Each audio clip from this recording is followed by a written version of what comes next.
என் அன்பு குழந்தையே, இதுவரை உன் வாழ்வில் ஏமாற்றங்களை மட்டுமே சந்தித்து வந்த நீ இனி நல்ல பல மாற்றங்களை பார்க்கப் போகின்றாய். உன்னுடைய வாழ்வில் எல்லாம் சரியாகும் காலம் வந்து விட்டது. எப்பொழுதும் கூறுவது போல்தான் இப்பொழுதும் கூறுகிறேன் என்று அலட்சியமாக சென்று விடாதே. முழுமையாக கேள். என் வார்த்தைகளின் மகிமைகளை நீயே உணர்வாய். இப்பொழுது நான் கூறுவதையெல்லாம் கவனமாக கேட்டுக்கொண்டு வா. அதில் இருக்கும் அர்த்தங்களை புரிந்து கொண்டும் அதை கடைபிடிக்கவும் முயற்சி செய். முதலில் உன்னுடைய மனதை அமைதியாகவும் தெளிவாகவும் வைத்துக்கொள். அதீதமான யோசனைகளில் எப்போதும் மூழ்கிக் கொண்டிருக்கின்றாய். வீண் யோசனைகளையும் வீண் யூகங்களையும் மனதிலிருந்து அகற்றி விட்டாலே போதும். போர் வியூகங்களை கூட எளிதில் தகர்த்து விடலாம். அப்படி இருக்கும் போது உன்னுடைய வாழ்வில் நடக்கும் இந்த போராட்டங்களை தகர்த்துவிட முடியாதா? எனவே உன்னுடைய பிரச்சனைகளை பற்றி அதிகமாக யோசிக்காமல், வியூகங்களை வகுக்காமல் அமைதியாக இரு. எந்த ஒரு சதியையும் எளிதில் வெல்லலாம். எப்போது தெரியுமா? சலனமும் சஞ்சலமும் இல்லாத நதியை போல நம் மனது தூய்மையாக இருக்கும் போதே.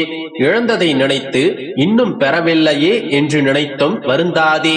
நீ எதை இழந்தாலும் அது இன்னொரு வடிவில் உன்னை வந்து சேரும். இதுவே இயற்கையின் நியதி. இப்பொழுதுள்ள உன்னுடைய பிரச்சனைகளை எல்லாம் மறந்துவிட்டு, உன்னுடைய கவலைகளை எல்லாம் களைந்துவிட்டு இறைவனை அடையும் வழியை மட்டும் பார். அதுவே உன்னுடைய எல்லா பிரச்சனைகளுக்கும் நிரந்தர தீர்வை தரும். இறைவனை அடைவது என்பது எளிமையான வழிதான். ஆனால் மனதைரியமும் வைராக்கியமும் இருக்க வேண்டும்.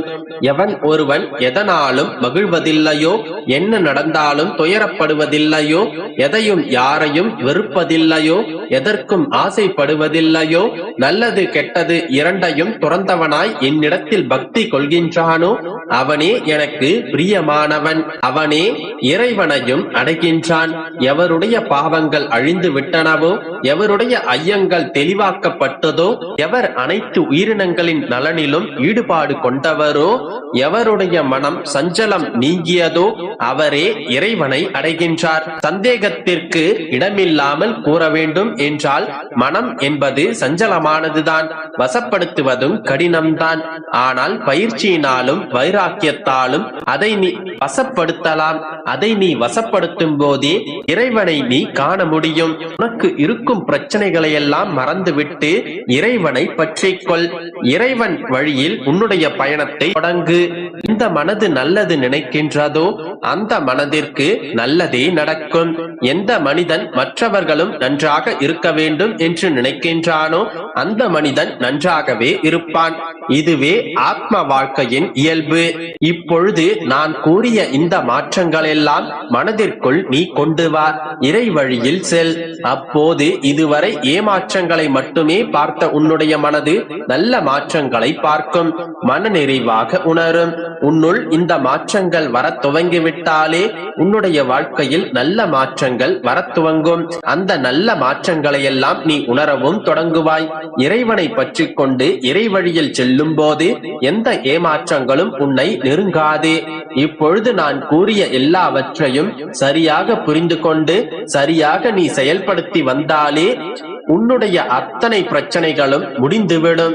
உன்னுடைய கைகளில் இருக்கும் பிரச்சனைகளும் சிக்கல்களும் இறைவன் கைகளுக்கு மாற்றப்படும். அந்த பிரச்சனைகளை தீர்ப்பது இறைவன் பொறுப்பாகிவிடும். உன்னுடைய வாழ்வானது உன்னுடைய எண்ணப்படியே நிகழும். அதனால் எண்ணத்தை எப்போதும் தூய்மையாக வைத்திருக்க வேண்டும். எண்ணத்தை தூய்மையாக வைத்திருக்க வேண்டுமானால் உன்னுடைய மனதில் இறைவன் குடியிருக்க வேண்டும். அதற்கான வழிமுறைகளைத்தான் நான் இதுவரை உனக்கு சொல்லிக் கொண்டிருந்தேன். புரிந்து கொண்டாயா? மனதில் ஏற்றிக் கொண்டாயா? இனி என்ன செய்ய வேண்டும் என்பதை முடிவெடுத்து விட்டாயா? எதை செய்தாலும் நம்பிக்கையோடு செய். எல்லாம் நல்லதாகவே நடக்கும். என் அன்பு குழந்தையே, இன்றைய நாள் வரை உன்னுடைய வாழ்க்கையில் உன்னை கஷ்டப்படுத்திய விஷயங்கள் உன்னுடைய முந்தைய கர்மாக்களின் எதிரொலி. மழை வருவதற்கு முன்பு எப்படி இடியும் மின்னலும் வருமோ அதே போலத்தான் உன்னுடைய வாழ்க்கையில் வசந்த காலம் வருவதற்கு முன் இந்த கஷ்டங்கள் வந்தன. மழை வந்த பின் பூமி செழித்த பின் இடியும் மின்னலும் வந்த அறிகுறியே இல்லாமல் போய்விடும். அதே போலத்தான் மகளே, உன்னுடைய வாழ்க்கையில் சந்தோஷமான காலங்கள் வரும்போது இப்பொழுது நீ அனுபவித்துக் கொண்டிருக்கும் கஷ்டங்களின் சுவடுகளே தெரியாமல் போய்விடும். அதன் பிறகு நீ அனுபவித்த கஷ்டங்கள், துன்பங்கள், துயரங்கள், நீ வடித்த கண்ணீர் அனைத்துமே காணாமல் போய்விடும். உனக்கான வாழ்க்கை, உனக்கான தொழில், உனக்கான உறவு என்று எல்லாம் உனக்காக சேரும் நாள் மிக விரைவில் உன்னை தேடி வந்து சேரும். என் பிள்ளையின் கண்களிலிருந்து வரும் சந்தோஷமான ஆனந்த கண்ணீரை பார்க்க நான் ஆவலோடு இருக்கின்றேன். நீ என்றும் என்றென்றும் வேரூன்றி தழைத்து வாழையடி வாழையாக மேலோங்கி நிற்பாய். தங்கமே, உன்னுடைய பிரச்சனைகள் அனைத்தும் மண்ணில் புதையும். உன்னுடைய சந்தோஷங்கள் எல்லாம் விருட்சமாக வளரும். நீ நிச்சயமாக நிழல்களை தரும் விருட்சமாக வளர்ந்து நிற்கப் போகின்றாய். மற்றவர்களுக்கு உதவும் குணம் உன்னுள் வேரூன்றி நிற்கும். 1000 பேருக்கு உதவும் மேன்மை நிலையை நீ கூடிய விரைவில் அடையப் போகின்றாய்.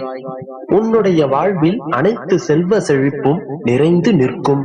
உன்னுடைய எண்ணங்கள் அனைத்தும் தவறாக நினைத்து செயல்படுகின்றதே, என்ன செய்வது என்று யோசிக்காதே.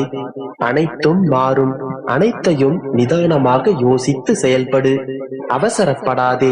நிச்சயமாக உனக்கு வெற்றி கிட்டும். நீ உன்னுடைய லட்சியங்களில் வெற்றி பெறும்படி உன்னுடைய அப்பா நான் செய்வேன். உன்னுடைய வாழ்க்கையில் நடக்கும் யாவும் உன்னுடைய கர்ம விளைகளின் வெளிப்பாடே. அப்படி இருக்கையில் நீ துயரங்களை எதிர்கொண்டுதானே ஆக வேண்டும். உன்னுடைய கர்மாக்களிலிருந்து விரைந்து வெளிவர உன்னால் முடிந்தவரை மற்றவர்களுக்கு உதவு. நீ மற்றவர்களுக்காக உதவிடவே படைக்கப்பட்ட என்னுடைய செல்ல பிள்ளை. இந்த விஷயத்தை நீ என்றும் மறந்து விடாதே. உன்னுடைய வாழ்க்கையில் அனைத்தையும் ஜெயமாக மாற்றிட உன்னுடைய தந்தை என்றுமே உன்னுடனே இருப்பேன். உன்னால் முடிந்தவரை மற்றவர்களுக்கு தான தர்மம் செய்து வந்தால் அவை பல மடங்காக உனக்கு மீண்டும் பலனை தரும்.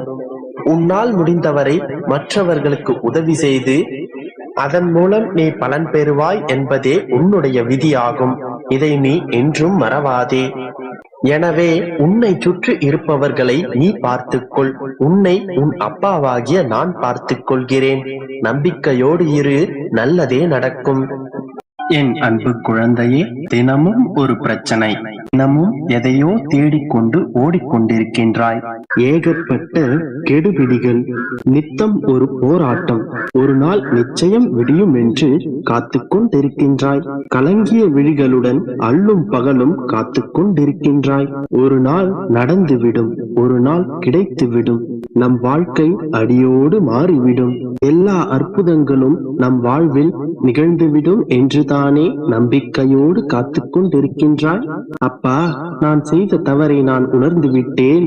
தயவு செய்து என்னை இதிலிருந்து விடுவித்து என்னுடைய கெட்ட கர்மாக்களை அழித்து காப்பாற்றி விடுங்கள் என்று என்னிடம் வந்திருக்கிறாய். சரிதானே மகனே, மகளே?